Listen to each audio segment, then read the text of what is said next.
शहजाद, ये जो आज हाईकोर्ट की तरफ से फैसला आया है तोशाखाना केस में, जहां हम देख रहे थे ट्रायल कोर्ट बहुत ही करीब एक बार फिर पहुंच गया था फर्द जुर्म आयद करने के, क्या समझते हैं इस्लामाबाद हाईकोर्ट का ये फैसला आने के बाद क्या नताइज हो सकते हैं और पाकिस्तान तहरीक इंसाफ इसको किस तरह से इस्तेमाल कर सकती है आगे? बहुत शुक्रिया अलीना। वक्ती रिलीफ मिला है पाकिस्तान तहरीक इंसाफ के चेयरमैन को, क्योंकि उनकी जो 8 मुख्तलिफ दरख्वास्तें थी इस्लामाबाद हाई कोर्ट में और 2 मरतबा वो सुप्रीम कोर्ट भी जा चुके थे। आज भी सुप्रीम कोर्ट ने यह कहा कि पहले सेशन कोर्ट और हाई कोर्ट फैसला दे दे, उसके बाद ही सुप्रीम कोर्ट ये मामला देख सकती है। तो जो 8 जो मुख्तलिफ दरख्वास्तें थी उसमें से वक्ती रिलीफ तो ये मिल गया है, क्योंकि आपको पता है जो ट्रायल चल रहा था उसमें कल इलेक्शन कमीशन ऑफ पाकिस्तान के जो वकील थे उन्होंने अपने फाइनल आर्ग्यूमेंट्स मुकम्मल कर लिए थे।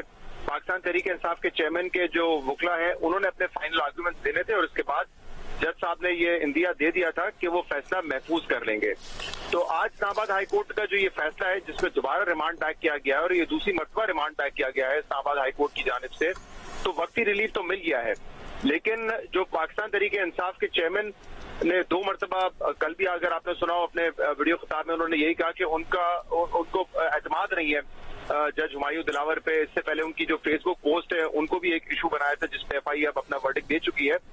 तो ये जो मामला था कि केस किसी और जज को ट्रांसफर किया जाए, ये रिलीफ जो है पाकिस्तान तहरीक इंसाफ के चेयरमैन को हासिल नहीं हुआ है। अब पहले भी जब ये मामला इस्लामाबाद हाई कोर्ट ने रिमांड बैक किया था और ट्रायल कोर्ट से कहा था कि आप इस पे पहले फैसला करें कि क्या ये काबिल समाअत है या नहीं है, तो उसमें 7 दिन का वक्त दिया गया था। लेकिन 4 या 5 रोज में सेशन कोर्ट ने जज हुमायूं दिलावर ने उसका फैसला सुना दिया था कि ये काबिल समाअत है। और उस वक्त तहरीक इंसाफ के चेयरमैन के वकला का ये कहना था कि हमें तो इस पे सुना ही नहीं गया, हमारा तो मौकिफ ही नहीं लिया गया और जल्दबाजी में ये फैसला किया गया, इसलिए दोबारा वो इस्लामाबाद हाई कोर्ट गए थे। अब देखें, जो पहले जब इसको भेजा था इस्लामाबाद हाई कोर्ट ने रिमांड बैक किया था और 4 दिन में जज हुमायूं दिलावर ने ये फैसला किया था कि ये काबिल समाअत है, तो फिर ट्रायल वहीं से शुरू हुआ था जहां से ट्रायल जो है अधूरा रह गया था। यानी कि जो गवाहों का सुनने का मामला था वो वहीं से प्रोसीड हुआ। ये नहीं हुआ था कि जो फर्द जुर्म आयद हो गई थी वो कलअदम हो गई।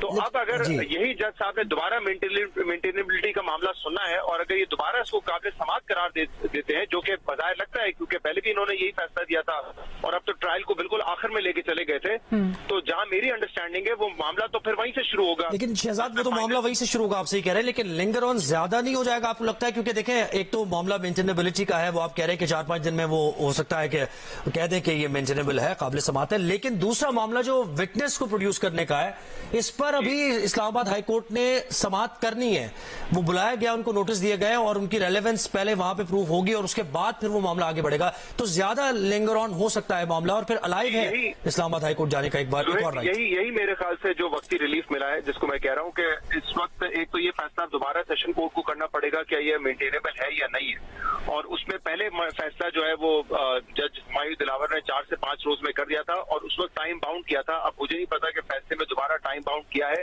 या इसको ओपन रखा गया है। तो एक तो ये टाइम मिल जाएगा तहरीक इंसाफ के चेयरमैन को, और दूसरा अगर लेकिन दोबारा भी जा सकते हैं ना शहजाद, इस्लामाबाद हाई कोर्ट दोबारा भी जा सकते हैं, फिर अगर दोबारा मेंटेनेबल कर देंगे फिर वो इस्लामाबाद हाई कोर्ट में जा सकते हैं। वो तो ऑब्वियसली देखना पड़ेगा कि उस वक्त जो ग्राउंड वो पेश करते हैं, अगर दोबारा इसको सेशन कोर्ट कह देती है काबिल समाअत है और उसको दोबारा चैलेंज किया जाता है, तो उसके जो ग्राउंड्स होंगे वो देखना पड़ेगा कि इस्लामाबाद हाई कोर्ट कोई रिलीफ देता है या नहीं देता, और अगर रिलीफ नहीं दिया तो सुप्रीम कोर्ट में भी वो चैलेंज हो सकता है।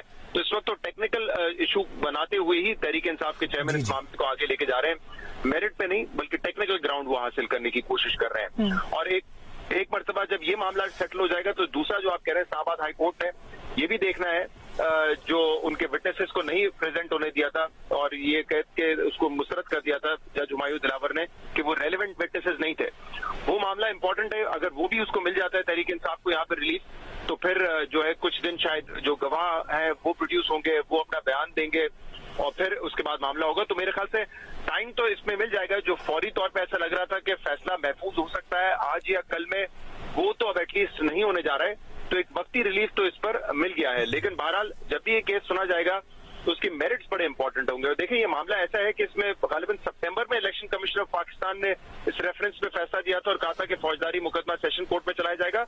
उसके बाद दिसंबर से जब ये केस लगा था तो उस वक्त तहरीक इंसाफ के चेयरमैन जो है इसमें गैर जरूरी ताखीर कर रहे थे, वो प्रेजेंट नहीं हो रहे थे। अब तक मेरे ख्याल से 2 या 3 मरतबा वो प्रेजेंट हुए हैं। लेकिन फिर पिछले चंद दिनों से जिस तेजी से ये केस सुना जा रहा है, जिसमें गवाहों को भी नहीं सुना गया, उसमें इस केस के जो प्रोसेस है, जो प्रोसीजर है, उस पर भी सवाल उठ रहे हैं। और आपको पता है कि मामला अगर कोई टेक्निकल नौयत का भी हो और जल्दबाजी में सुना गया हो, कुछ इश्यूज को इग्नोर किया गया हो, तो फिर वो फैसला स्टैंड कर पाता है या नहीं कर पाता सुपीरियर कोर्ट्स में, वो एक बड़ा अहम मामला हो जाता है। तो जो भी इस वक्त कानूनी कार्रवाई हो रही है ट्रायल कोर्ट में, बिल्कुल दुरुस्त है। पहले तहरीक इंसाफ के चेयरमैन ने ताखीर की, लेकिन अब उससे डबल स्पीड पे ऐसा लग रहा है कि वो केस सुनने की कोशिश और उसका फैसला महफूज करने की कोशिश की जा रही है।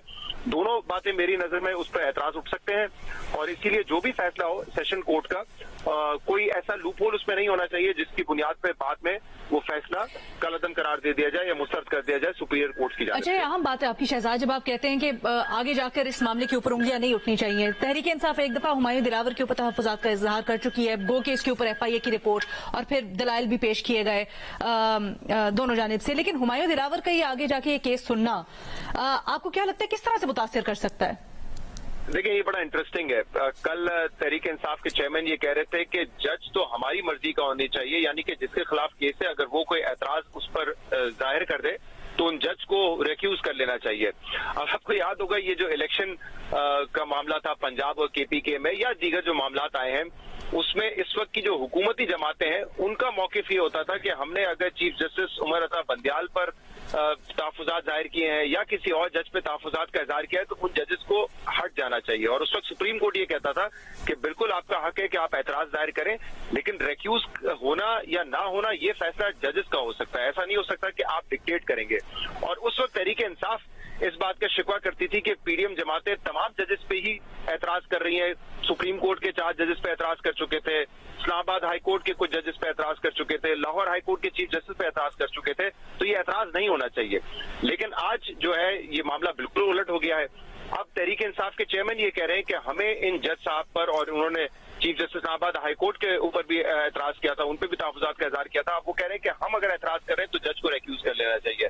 तो देखिए इसमें ऑब्वियसली एक प्रिंसिपल जो अप्लाई होता है, एक असूल वो यही होता है कि अगर कोई शख्स आके ये कहता है कि जज पे एतराज है तो वो जज साहब अपने आप को रिक्यूज कर लेते हैं। अभी आपने देखा कि सुप्रीम कोर्ट में मंसूर अली शाह साहब ने ये एक रिवायत तो नहीं कहेंगे क्योंकि पहले वैसे एतराज तो आमिर फारूक साहब ने पे भी किया था PTI ने, जो कि जिन्होंने अभी ये फैसला सुनाया है। उन पे भी एतराज कर चुके हैं। मंसूर अली शाह साहब पर अभी एतराज हुआ था तो उन्होंने अपने आप को, जब ये मिलिट्री कोर्ट वाले मामले पर ही, तो मंसूर अली शाह साहब ने पहले पे कहा था किसी को एतराज है तो वो अभी बता दें। उस वक्त नहीं बताया गया, हुकूमत की जानिब से प्रोसीडिंग्स का आगाज हो गया और फिर एतराज किया गया मंसूर अली शाह साहब पर, तो उन्होंने अपने आप को रिक्यूज कर लिया। तो मेरे ख्याल से ये जज पर ज्यादा डिपेंड करता है। अगर उनको लगता है कि जिसके खिलाफ मैं केस सुनना चाह रहा हूँ उसका एतमाद ही नहीं है तो ये उनकी बिल्कुल, और ऐसा हो भी चुका है। जी शहजाद हमारे साथ ही रहिए।